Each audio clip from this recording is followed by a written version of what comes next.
Hi, beloved. Today I want to talk about fear in light of the fight between Sereno and Taylor.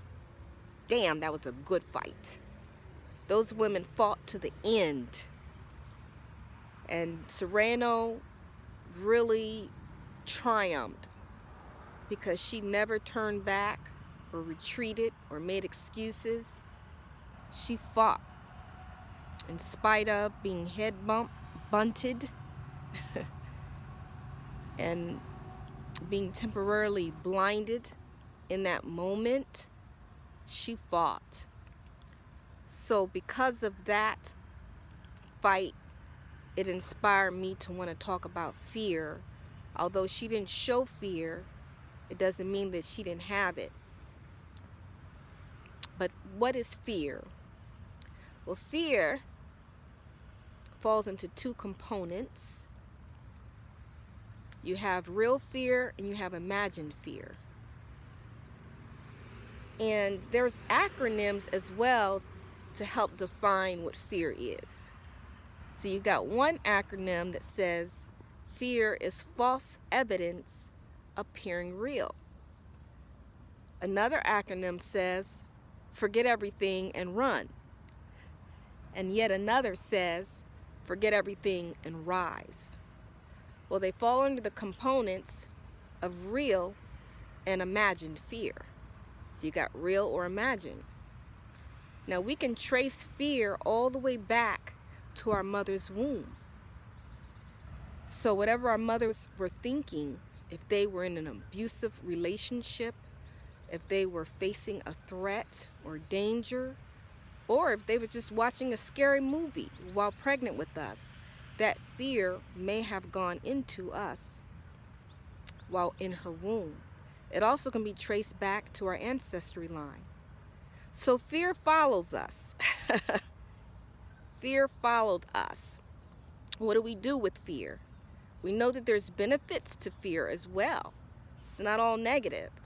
According to a post that I read by C. Andrews, she said you can actually lose weight with fear. So let me read what she said about losing weight. She said, fear helps you lose weight. As your pulse quickens, your body experiences a surge in adrenaline. Your metabolism goes into high gear and starts to burn sugar and fat, and your heart starts beating faster to get the resources to your muscle. So there's a benefit there to fear. Fear also keeps you safe because it compels you to action, right? In the face of any impending threat or danger. So fear can be beneficial, but it also can be detrimental. How can fear be detrimental?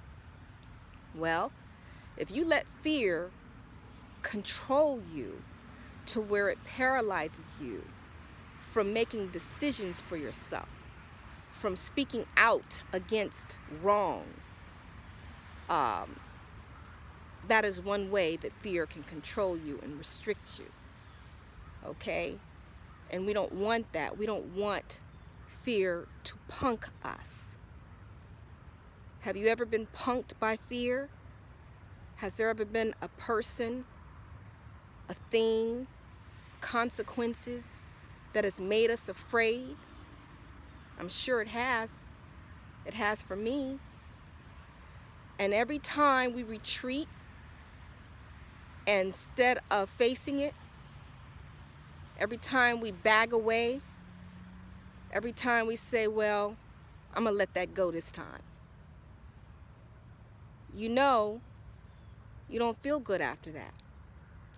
You don't feel good about yourself after that. You're not being true to yourself. So the point of self-improvement is to develop your character, to strengthen your will, so that you can become a more powerful and productive human being, knowing how to deflect, knowing how to reflect. All right? So God does not like you to be afraid. And where it really gets slippery is when fear turns into cowardice, right? So at that point, you have let fear punch you to the point where you're always shrinking, bowing where you shouldn't be bowing, scratching where you're not itching, laughing when it's not funny. No, you can't be happy with yourself when you're always pretending because you're afraid about what somebody else is going to think about you. We can't be that way anymore. Those days are over. It's time for us to discover who we truly are, what our strengths are, what is our fullest and highest human potential. And we will never find that until and unless we examine ourselves and why we behave the way we behave, why we react the way that we react. I have retainers in my mouth. It restricts my movement. So God does not want us to be afraid, and He certainly does not want us to be cowards. He cannot use cowards. You understand? And at the time that you're not feeling so courageous, that's the time that you need to call on the power, the source of power, and that is your Creator. And He will give you the strength, the fortitude to withstand any threat, any person, anything, and any consequences that you're afraid of. All right? So we're just talking about self-improvement, y'all. Don't be afraid to examine yourself. Don't be afraid to correct yourself. And we can't be aggressive to those outside of us. We must be aggressive to the impediments that's causing these restrictions, that's causing us to be paralyzed, to move, to act, to help those who need our help. You know what I mean? So be aggressive with that, the internal self, and then the external will take care of itself once we do that. One last thing before I end this video.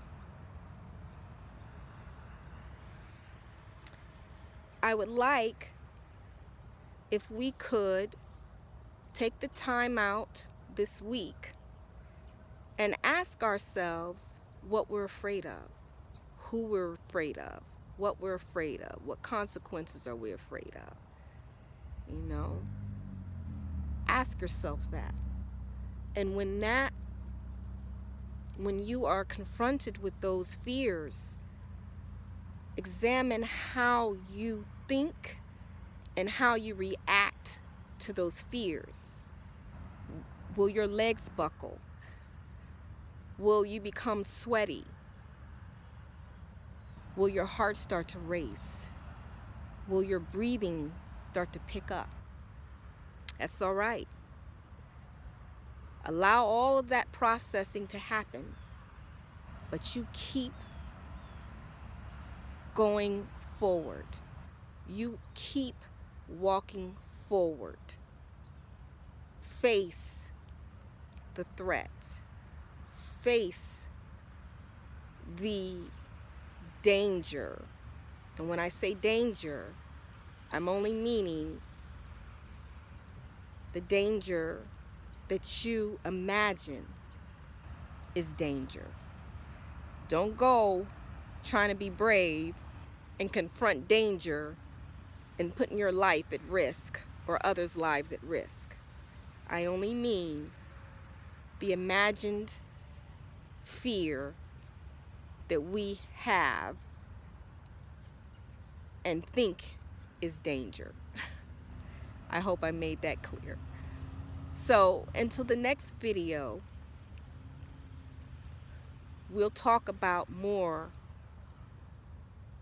if you feel comfortable with putting that down in the comments, what you're afraid of or what's made you fearful.